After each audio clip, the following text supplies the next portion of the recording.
Proper pruning might be the most important factor that leads to consistent fruit production. Today, I will make pruning so simple, anyone can do it.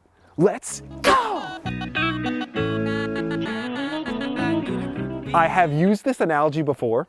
I want you to think of pruning like reading. When you first learn to read, you don't try to read a whole entire paragraph or even a word to get started. Instead, you start with the alphabet, letter by letter, and then build from there. Pruning is the same way. Let me show you the alphabet of pruning so you could go out and write your own paragraphs with your pruners. To start out, we need to know that there are only really two kinds of cuts. They are heading cuts and thinning cuts. Let's jump right into the first kind of cut, a thinning cut. I'll give you a bunch of examples of exactly what a thinning cut is. Like the name implies, a thinning cut is meant to thin out the tree. It helps bring in more light. It opens windows of light and increases overall light penetration with this kind of cut. So when you make a thinning cut, you'll be removing a whole branch, limb, or shoot. For example, right here, this is a branch, but the way it grows, it just grows like a mini tree. Imagine this being a small apple tree. If we want to make a thinning cut, what we do is we'll remove this whole branch, limb, or shoot, whatever it is, we'll remove it. So right here, we want to do a thinning cut, remove this branch. We're going to cut right next to the collar so it heals over better, and remove that whole entire branch just like that. That is a thinning cut right there. We come down here, we'll make another thinning cut. We're going to remove this whole entire branch right here. We'll go right up to the collar and just make this thinning cut right here. I'll move over to this older apple tree. This is a Honeycrisp apple, and show you a thinning cut on an older apple tree. It's important to know not just what the cut is, but also what happens to the tree and how it affects the branch and the tree after we make it. Because pruning is a stimulant. Think about it. If we have this tree and we cut off some of the branches, when the tree wakes up, the root size is going to be the same as before it went into dormancy. But when it wakes up, there's going to be less branches. So less branches for the roots to support. What's going to happen is when it wakes up, a lot of growth is going to be stimulated. And where we make the cut will affect where that growth is stimulated. For instance, if we make a thinning cut, like I'll show you right here, this right here is going to be a thinning cut. I'm going to take this whole branch off. I'm going to go right up to here where it's connected to the main branch, right after the collar, and we're just going to remove it just like this. That's a thinning cut. Now when this tree wakes up, the growth energy is going to be redistributed. With the thinning cut, it's going to redistribute the growth energy to the other branches, to the alternate patterns. So all that growth energy is going to go into this branch, and then it's going to kind of be more equally distributed throughout the tree. As opposed to the next cut we're going to get into, wherever you make that cut, that's where this growth is stimulated. The second kind of cut is known as a heading cut. I'll give you some examples of it down here. So on a heading cut, a portion of the branch is removed, or the shoot. And especially what's removed is the terminal bud. So I showed you what a thinning cut is. If this was a thinning cut, we would cut it right here. For a heading cut, we're just removing a portion of the branch. So this right here would be a heading cut if I remove that there. This would be a heading cut right here. This is also a heading cut here. If I cut back to here, that's what would make it a thinning cut. Same down here. If I cut off a piece of this branch here, remove that terminal bud, this is a heading cut. Heading cuts are used to shorten your branches, to stiffen the branches, and also to induce some more branching, especially that side branching. Like we said, pruning is a stimulant. When we remove something, that growth energy has to be redistributed somewhere. The thinning cut will redistribute it throughout the tree in alternate patterns. When it comes to your heading cuts, this is what happens. Look right here. This is where I made a heading cut last year. What happened is after I made that heading cut, we got all this side branching right at the site of the cut on those first 3 buds after the cut. So this kind of cut, the heading cut, what it will do is it will increase the number of shoots, increase the length of those shoots, and overall just give you a thicker canopy that has less access to light. Heading cuts are important though if you want to do things like increase branching to get more fruit. What's happening when we make a heading cut is it severely changes how this branch grows.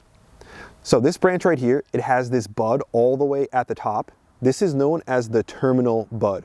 This bud carries in it information that it then sends down to the rest of the buds.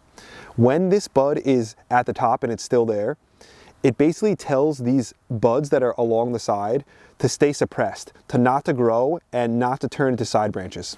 What happens is when we remove this top bud, things change significantly. So we remove this bud.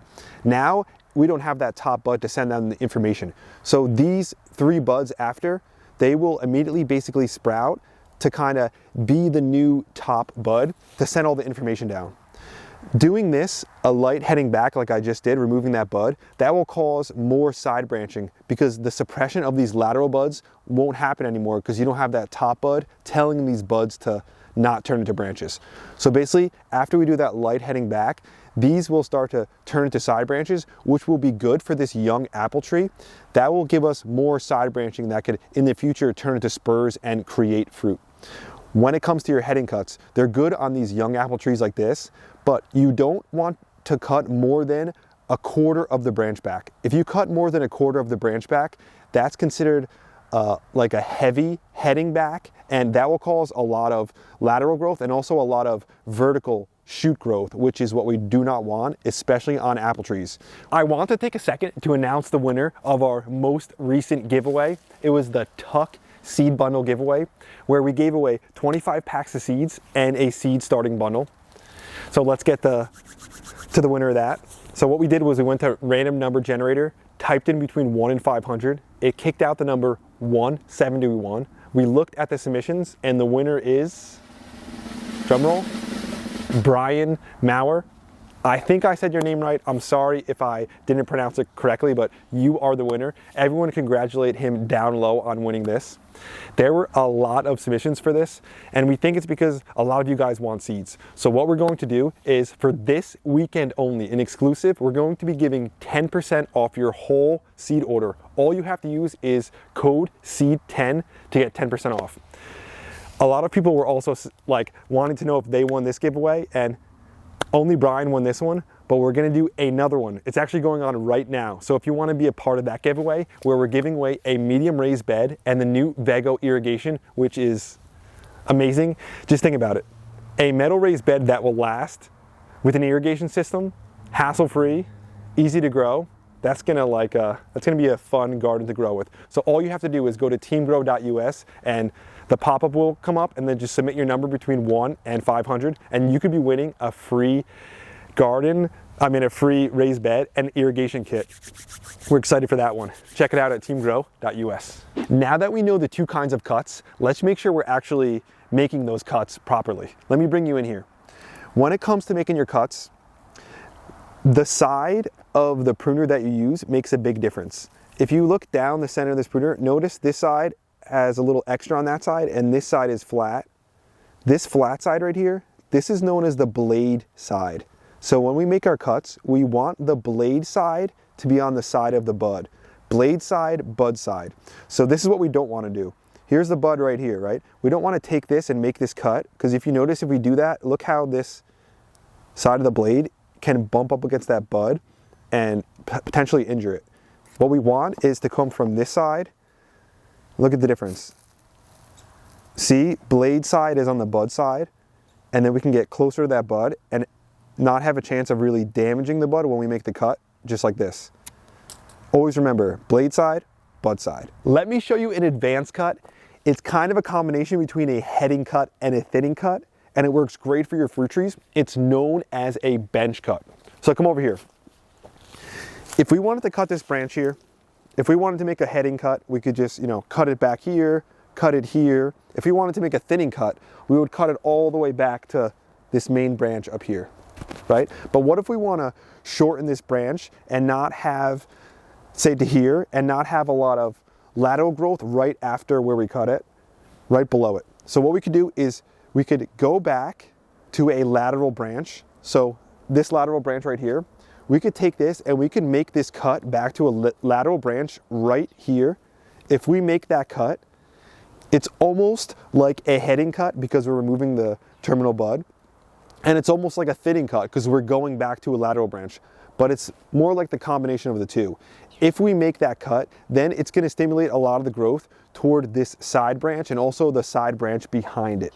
So it's a little different than your thinning cuts and your heading cuts.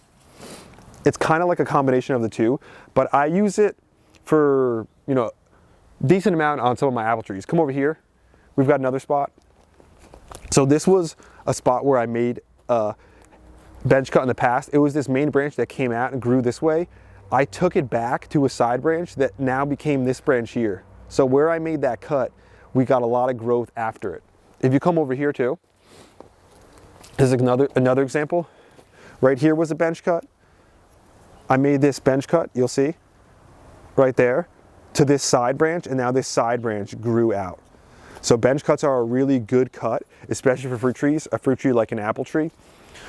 A little more of an advance, but once you understand what a thinning cut and a heading cut is, it makes something like a bench cut really easy to understand. Now that we know the two kinds of cuts, heading cuts and thinning cuts, how to make those cuts, blade side, bud side, the last thing we need to know to prune any fruit tree is just to simply know where the fruit's going to be.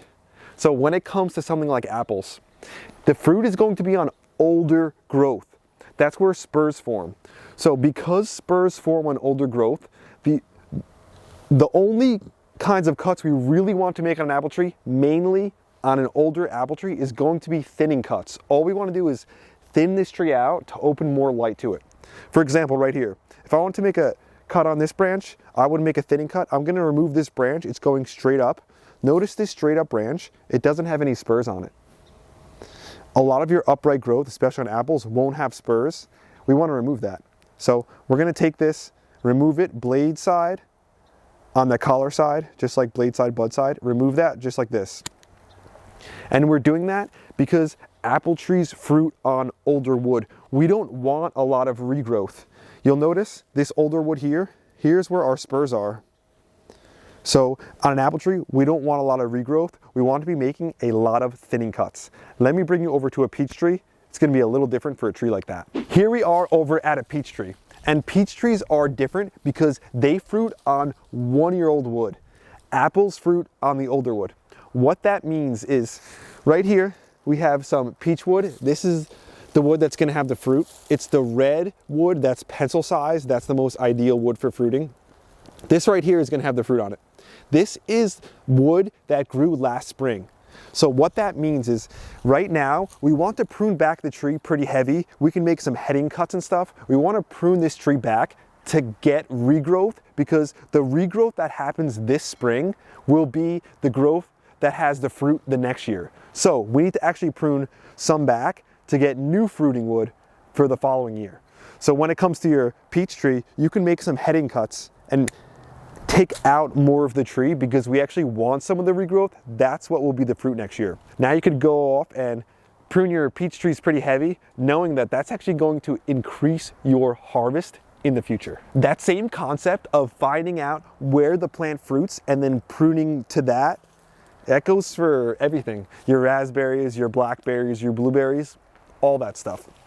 So for instance, if you want to prune, say like your fall raspberries, if you prune those things all the way to the ground, then in the spring, they'll grow back, and then in the fall, they will fruit at the top. But if you take those fall raspberries when they're in dormancy and just prune the tip off, then what will happen is in the spring, the fall raspberry will put out side shoots and fruit on those side shoots. So how you prune it will dictate how it fruits. Understanding how things fruit is what will lead you and show you how to prune them. If you're unsure if you have fall raspberries or summer raspberries, or if you're unsure how your your grapevine, how you should prune that, all you have to do is let the brambles go, your raspberries, or let your grapes go and watch them fruit. Once you find out where the fruit is, that will dictate in the future how you prune it. So sometimes you just gotta work backwards. When it comes to stuff like raspberries and even pruning in general, don't be upset if you make a little mistake here and there. You'll always get the regrowth.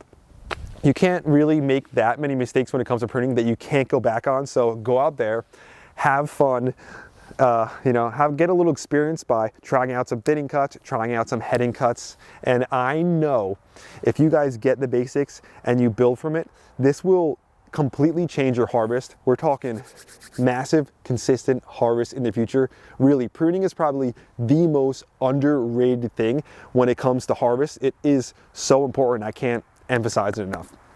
I had a blast out here. It's been a lot of fun. We can't forget to say that that's today's video, growers. Thanks for watching. We hope you enjoyed it. We hope you got something out of it. We want to send a new thank you to one of our channel members, Kathy Joe. Thanks for being a part of Team Grow. Thanks for having your hand in everything we're doing out here. We also want to thank everyone for just the consistent love for the young king. We're going to be just featuring him in the videos because it wouldn't be right without him. We love the guy so much. He still inspires us, and he will never stop continuing to encourage and inspire us. And also the words and the love that you shared with us is going to continue to motivate us for years. Whenever we're feeling down about talk, I just go to that video that we made about him and read all the comments, and it just gets us feeling great, uplifted, and I can't thank you guys enough for sharing the love for the king. It means so incredibly much to us. We also want to mention that you need to be part of Team Grow. It's what it's about. It is about building a better future together, one garden at a time. Check out the website, grab some of the best garden gear, check out the blog, grab some education, and just be part of the team.